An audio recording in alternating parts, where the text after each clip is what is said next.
नमस्कार, संपादकीय news channel में आपका स्वागत है और मैं हूँ जर्नलिस्ट डॉक्टर हरीश चंद्र। जातिवादी जनगणना शुरू हो गई और नीतीश कुमार जो मुख्यमंत्री हैं और जिनको पलटू राम भी कहते हैं, उनको हम बधाई दें या क्या दें ये समझ में नहीं आ रहा है। एक सवाल मेरा है कि क्या नीतीश कुमार ये जो जाति गणना कर रहे हैं, जिसमें वो यही कहना चाहते हैं कि जो ओबीसी लोग हैं या और भी जो अन्य जाति हैं उनको आबादी के हिसाब से हिस्सा दिया जाना चाहिए। बिल्कुल दिया जाना चाहिए, ठीक है, हम आपकी बात मानते हैं। लेकिन इस देश में जो अपराधी हैं उनकी भी जाति गणना आप करवाएंगे? इस देश में जो अपराध हो रहे हैं ये कौन कर रहे हैं? मैं कुछ नहीं कर रहा हूँ कौन कर रहे हैं ज़्यादा, लेकिन अपराध के मामले में भी तो नीतीश कुमार को करवाना चाहिए। लगता है कि जो 2024 का लोकसभा चुनाव आने वाला है और उसमें अपनी खिसकती जमीन को पाने के लिए वे अब फिर उसी जो वीपी सिंह थे उसकी राह पे चल रहे हैं। उन्होंने जातीय संघर्ष में पूरे समाज को बांट दिया था, ये अभी वही करने वाले हैं, क्योंकि बीजेपी के यहाँ से तो वो बाहर। लेकिन सवाल यह कि क्या आप जानते हैं एक बात कि लालू प्रसाद के बेटे जो तेजस्वी यादव हैं उप मुख्यमंत्री, उन्होंने साफ नीतीश कुमार को कह दिया साफ शब्दों में कि आप अपनी पार्टी का विलय इसमें कीजिए। और वैसे खुद नीतीश कुमार अब उनको कहते हैं कि आने वाला समय उनको है, उनको ही संभालना है वगैरह वगैरह। सीधी सी बात है कि वो किसी भी तरीके से अब ऐसा जातीय उन्माद फैलाना चाहते हैं कि जो एकजुटता एक समाज की हुई थी उसको ख़त्म कर देना चाहते हैं। 27% देते हैं, ठीक है, अच्छी बात है। हम चाहते हैं दलितों का हो। बाबा साहब अम्बेडकर ने जो किया वो बहुत अच्छा था।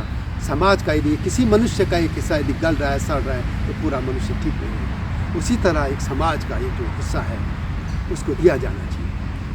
दलितों को, आदिवासी को दिया गया, जो उनका बाबा साहब अम्बेडकर ने जो मांग की थी वो सही थी, और दिया ओबीसी को भी दिया जाना चाहिए, दे दिया। आप क्या चाहते हैं भाई? सारा कुछ आपको दे दिया जाए, बस सवाल है कि ठीक है आपको दे दिया जाए, लेकिन जिम्मेदारी भी तो निभानी पड़ेगी। इसलिए मैं कह रहा हूँ कि क्या नीतीश कुमार अपराधियों की जाति की गणना भी कराइए। आप देखिए अपराध कौन करता है। अब एक और बात, जो बिहार के लोग लालू के जंगल राज में बाहर चले गए थे। दिल्ली में बहुत बड़ी आबादी है, बम्बई में है, जिसको मुंबई में, अब मुंबई बोलना पड़ेगा तो मुंबई में है। इसके अलावा देश का कौन सा हिस्सा है जहाँ बिहार के लोग मेहनत कर रहे हैं, सब कुछ कर रहे हैं। लेकिन अब मैं सवर्णों की बात करूँ, जो बिहार के सवर्ण यहाँ पे आ गए, ब्राह्मण, ठाकुर, कायस्थ, भूमियार, लाला कायस्थों को कहते हैं वहाँ पे, या जो बनिए वगैरह और भी जो भी है, वो तो बड़ी आबादी यहाँ चली गई। अब बिहार की वो आबादी कैसे है? एक इन्हीं के समर्थक हैं, ब्राह्मण नेता हैं, एक बड़े पत्रकार हैं, जो कि जाति की बात होती है, हम जाति की बात करें, ब्राह्मण हैं रवीश कुमार। क्या वो भी अपनी जाति गणना कराने बिहार जाएंगे, या और भी जो लोग हैं? तो अब जब बाहर वहाँ सवर्ण नहीं है तो बिहार में तो साफ आ जाएगा ना कि क्या है। तो आखिर ये करना क्या चाहते हैं? या तो क्या ये पूरे देश में कराएंगे कि यदि आप बिहार की जनगणना करा रहे तो पूरे भारत ही नहीं विश्व भर में देखिए ना पड़ेगा आपको कि विश्व के कहाँ कहाँ किस किस कोने में बिहार के जो लोग भारतीय नागरिक हैं उनकी मैं बात कर रहा हूँ, जो बसे हैं, जो अप्रवासी हो गए, मैं उनकी बात नहीं कर रहा, NRI, क्या उनके आप कराएंगे? जो बिहार के सवर्ण लालू के जंगल राज में भाग गए थे, वहाँ से भागने पर मजबूर हुए थे, दिल्ली में हैं, अपनी पीड़ा वो हम लोगों को बताते हैं, क्या उनकी कराएंगे? या अपराध में कौन लोग हैं, अपराधियों की आप जनगणना कराएंगे? करानी पड़ेगी ना। हम लोग इसलिए बोल रहे हैं कि भाई हम भी तो भारत का हिस्सा है, और यदि वहाँ आग जातिवाद की उगलेगी तो पूरे भारत खंड में जाएगी ना। आप सिर्फ बिहार में रह के कैसे हो सकता है?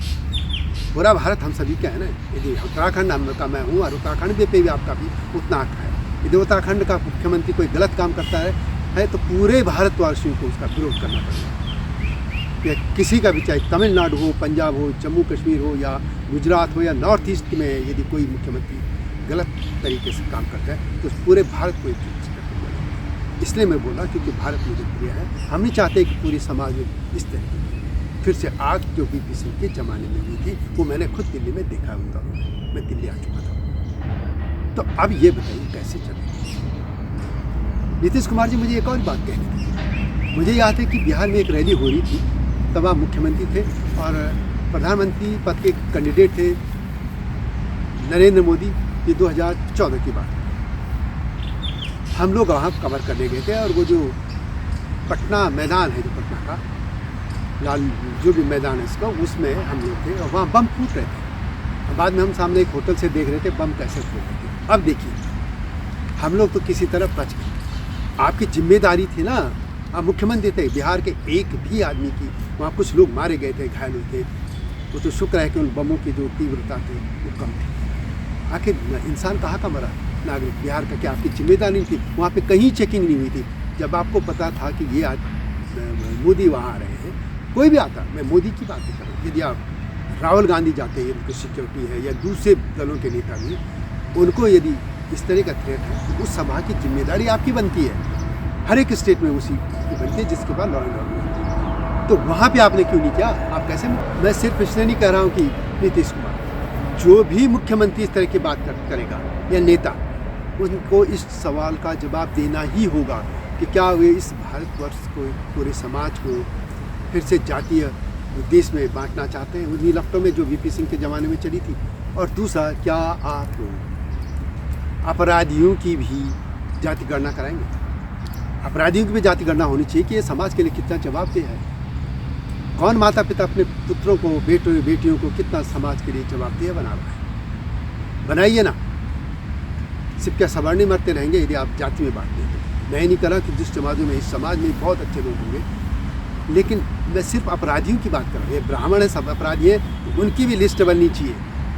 ठाकुर है, उनकी बननी चाहिए। क्षत्रिय जो है और इसके अलावा बनिए हैं, उनकी भी होनी चाहिए। कायस्थ की होनी चाहिए। सबकी जो भी सवर्ण है उनकी भी लिस्ट बनाइए और इस पर भी आप बात कीजिए। अपराधियों का भी अब पता चले कि कौन अपराधी है, और स्टेट का भी वाइज होना चाहिए कि कौन अपराधी कहाँ का। फिर हम देखते हैं आप कितना आपके समाज को लेकर जाते हैं। तो इस जातीय देश में समाज को बांटने से पहले आप इसमें भी कर लीजिए। और एक और बात है, सब कुछ आपको दे दिया जाए तो बाकी क्या है, आप तबला ठोकेंगे? अब नहीं चलेगा भाई ऐसे, ठीक है? ये नहीं चलने वाला है। तो यह वीडियो कैसी लगी कमेंट में अवश्य लिखें और संपादकीय न्यूज़ चैनल को सब्सक्राइब अवश्य कीजिए। अगली वीडियो की प्रतीक्षा कीजिए। तब तक नमस्कार।